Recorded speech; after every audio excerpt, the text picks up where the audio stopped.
Alors bien sûr, on a tenu à fêter nos athlètes, nos médaillés. On n'a jamais eu de médaillé olympique et là, nous n'en avons pas un, nous en avons 3.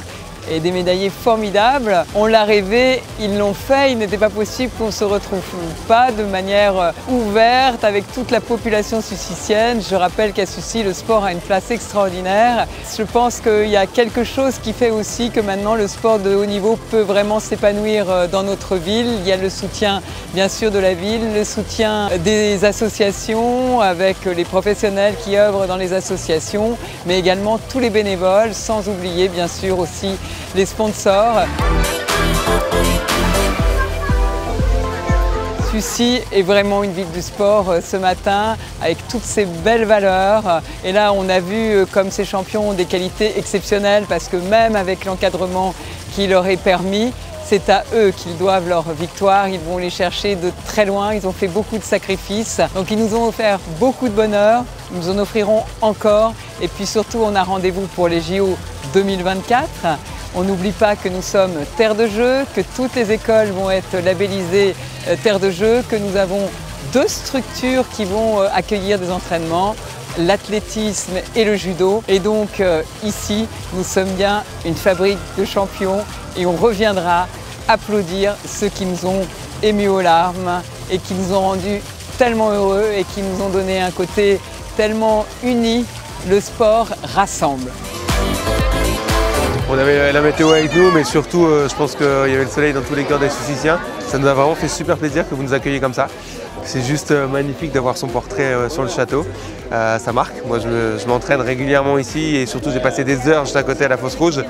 Forcément, ça me fait plaisir cet accueil. C'est incroyable. Je remercie surtout le club de Sucy qui a cru en moi en 2014 et aussi la mairie qui croit en moi depuis maintenant 2-3 ans.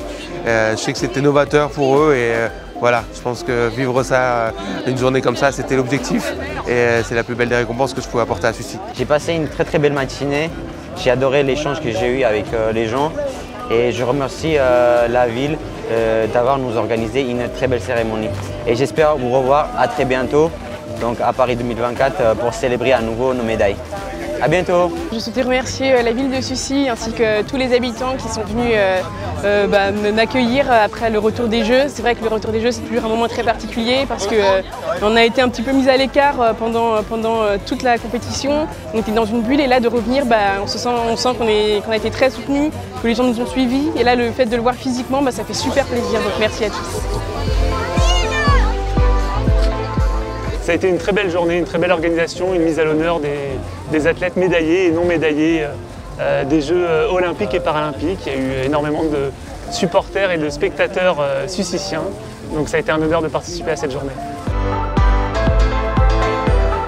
C'était vraiment une ambiance assez particulière et comme a dit le maire de Sucy, c'est vrai qu'il y a un microclimat à Sucy qui est vraiment super sympa. Donc franchement, c'était vraiment une très bonne cérémonie. Je suis une enfant de Sucy.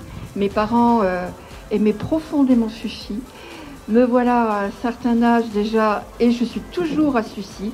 Et je suis très fière à travers mes tenues, même à travers pour d'autres pays, de représenter ma ville, Sucy-en-Brie, où tout est fait dans mon petit atelier à la Cité Verte, très discrètement. Voilà. Et je vous remercie pour vos applaudissements et Madame le maire. Merci infiniment.